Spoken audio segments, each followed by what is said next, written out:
Alright, so we're on question 5 and we're doing some trigonometry. So question 5.1 says simplify the following expression to one trigonometric term. So that means we must only have one of the ratios available, only sin or cos or tan or that kind of thing. Right? And only one term. So let's start. So sin x over cos x times tan x. So cos x times tan x plus sin of 180 plus x times cos of 90 minus x. Okay, so let's start simplifying this. So the top part, sin x, that's already sort of in its simplest form. Cos x is in its simplest form. But tan x we can rewrite as sin x over cos x. Alright? Plus, and now sin of 180 plus x. Okay, let's just quickly look at the cos diagram here. So the cos diagram, here we have 180 plus is that quadrant, 180 minus is this quadrant. Right, so 180 plus, that is this quadrant. Now is sin positive or negative in here? It's negative. So that's why we can say this is negative. So we can get rid of our plus sign and change that into a negative. So minus sin of x, right? Instead of 180 plus x, we've got negative sin x. And cos 90 minus x, cos and sin are complementary. So cos 90 minus x is the same as sin x. Okay, let's get rid of this here. That's the same as sin x. Now we can keep simplifying. Well, we can see that this cos x and that cos x can cancel out. So we're left with sin over sin, which can also then cancel out. And that means we have 1 minus sin x times sin x is sin squared x. And what do we know about 1 minus sin squared x? That's equal to cos squared x. So there we go, a single trigonometric term. Good. Question 5.2. 5.2. Without using a calculator, determine the value of that. Okay, so I see we're going to be working with double angle formulas here. So sin squared 35 minus cos squared 35 over 4 sin 10 cos 10. 4 sin 10 cos 10. Okay, let's quickly just look at some of the formulas here with double angles.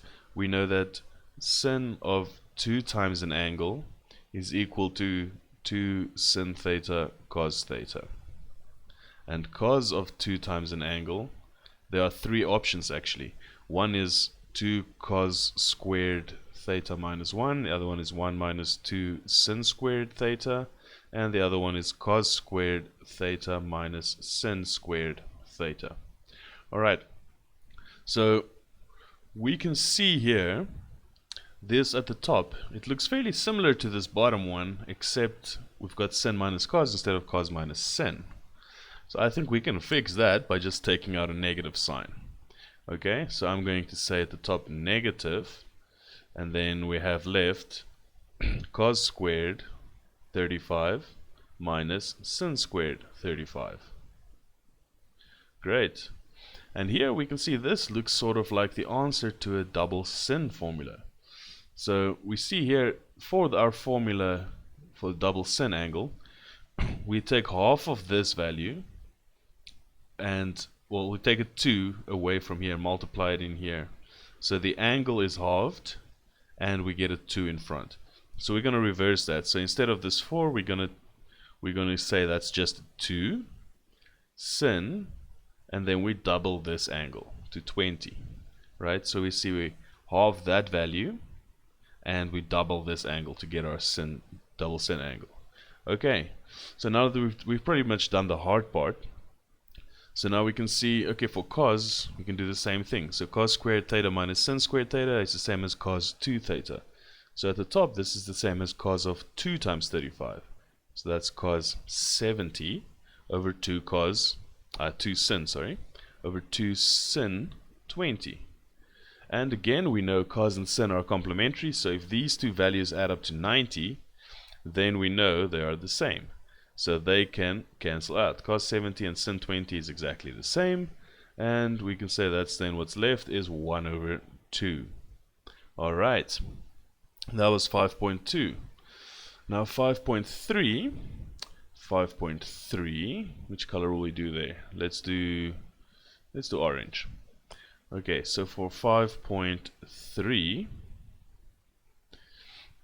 let's do that. Yeah, I think I'm just going to erase this work here. That's also in the formula sheet at the end of your exam paper. So 5.3. Given cos 26, we get given cos 26 is equal to m. Then we have to find what is 2 sine squared 77 in terms of m. Okay, so for this one, I see a little bit of a shortcut method that we can use. So usually, when we have these kinds of questions, I would draw a triangle, and I'd write down my 26 degrees. So cos of 26 is adjacent over hypotenuse, and then use Pythagoras to find this value. And now we see can we get, so that's 64.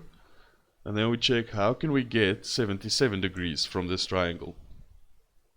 Well, one way is to say, half of 26 is 13. So we can say 64 plus 13. So we can say 2 sine squared 77 is the same as 2 sine squared of 64 plus 13.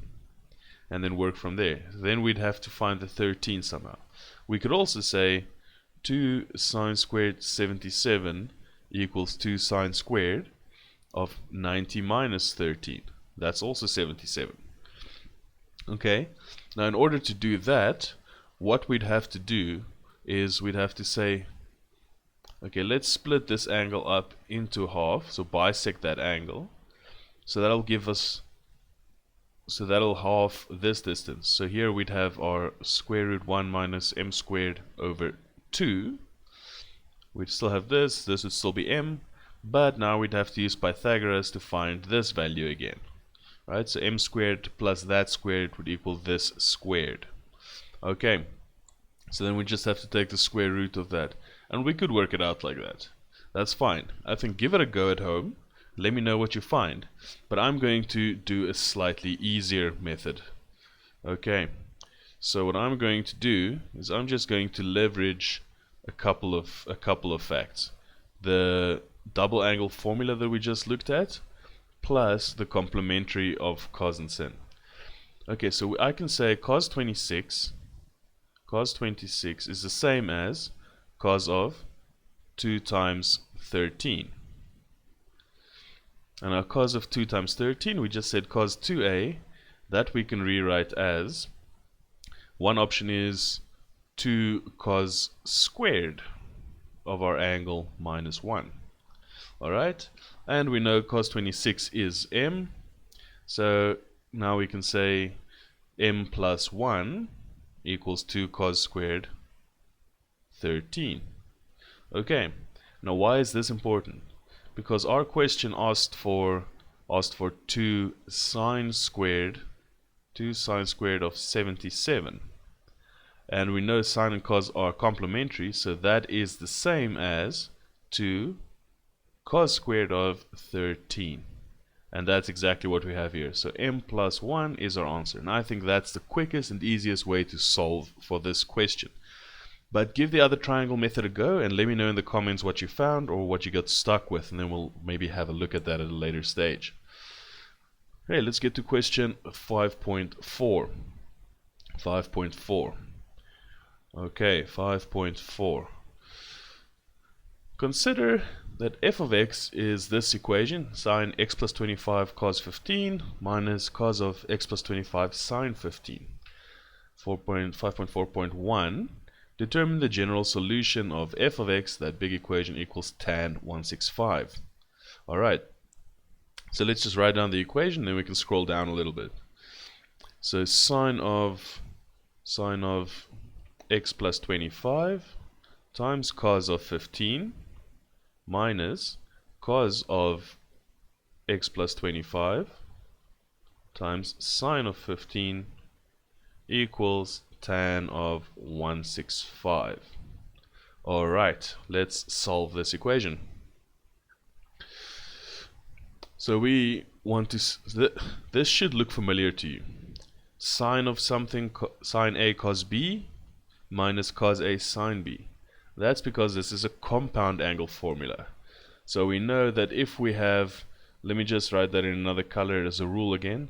So sine of A minus B is the same as sine A cos B minus cos A sine B. Okay, so we have this kind of thing going on here. Sine A cos B minus cos A sine B. So we know that's just sine A minus B. Alright, so let's write that down, and that'll make our life a lot easier. So that equals sine of, so A, x plus 25, minus B, 15, equals tan 165. Tan 165. Alright. And let's continue going to the left here. So that gives us sine of x plus 10. Sine x plus 10 equals, and now what is tan of 165? So tan 165 is 15. No, I'm not sure. What is tan of 165? Let's just write it as 165. I'll use the calculator just now to find that out. So equals tan 165. But instead of 165, what I'm going to do is I'm going to say, just let's do it in rough work over here. In rough work, and I'm going to erase this again. Tan 165 is the same as tan 180 minus 15. So that's the same as in our quadrants over here. That's this one. Since tan is negative there, so that's the same as negative tan 15. Okay, so I'm going to say negative tan 15 instead of tan 165. Okay, so negative tan 15. Okay, and now we're going to say, okay, so we want to get sin by itself, or I mean x plus 10 by itself, this angle. So x plus 10, our angle, is equal to, and then we do shift sin or arc sine of the other number, and this number is just negative tan 15. But we leave out the negative for now, just to get our reference angle. So this will be our reference angle. So x plus 10 as a reference angle equals, that gives us 15.54. 15.54. Right, so that's 15.54 is what we get when we type in this in our calculator. Right, so this is our reference angle. Our reference angle. Okay, now, oh sorry, let me draw it underneath and not through. Now we want to check, okay, but we know this was a negative value, right? Negative tan 15 is negative. So we want to see which quadrants are is sin, which quadrants is sin negative. So to do that, we'll have a look at our cost diagram again. Cost diagram, 180 minus, 180 plus, 360 minus. Okay, so sin is negative in these two, in 180 plus and 360 minus. So that means we've got x equal to 180 plus 15.54. Sorry, not x plus 10. Oh, I'm so sorry. I'm so sorry.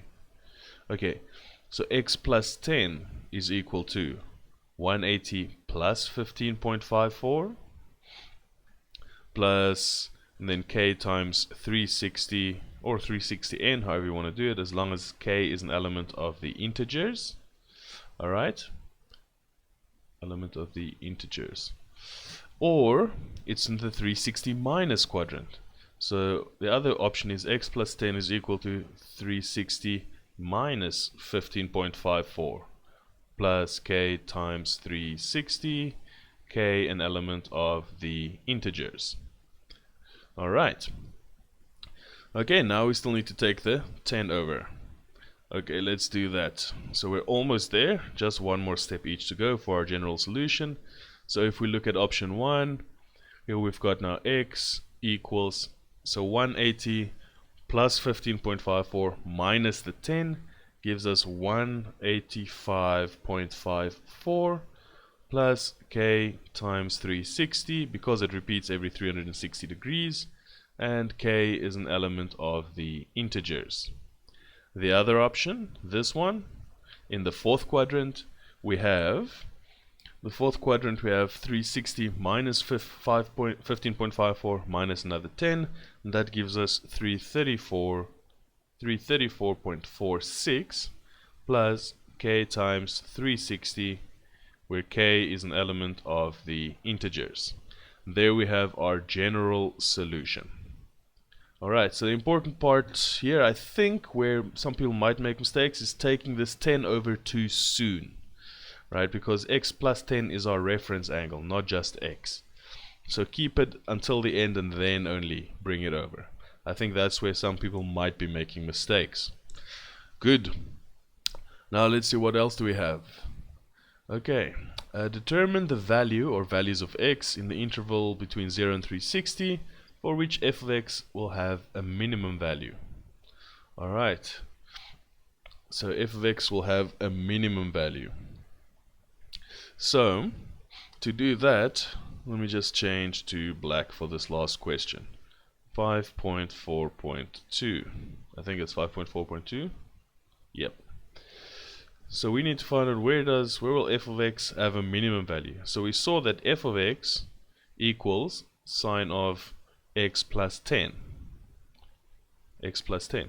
Now where does sin usually have a minimum value? So sin looks like this, right? That's 90, 180, 270, and 360. 1 and negative 1. So minimum value is usually here at 270. Right, the minimum value. So now, what does this mean? Sin of x plus 10 means we shift the whole curve 10 degrees to the left. So instead of 270, we'd go 10 degrees to the left, which gives us at 260. And that'll be our answer. That's where the graph will have a minimum value. We'll just see if I read the question right. Determine the value or values of x between 0 and 360, for which f of x will have a minimum value. That's it. So if we shifted this graph 10 degrees to the left, it looks now something like this. So over here at 260, that's where the minimum will be. Great, so that was question 5.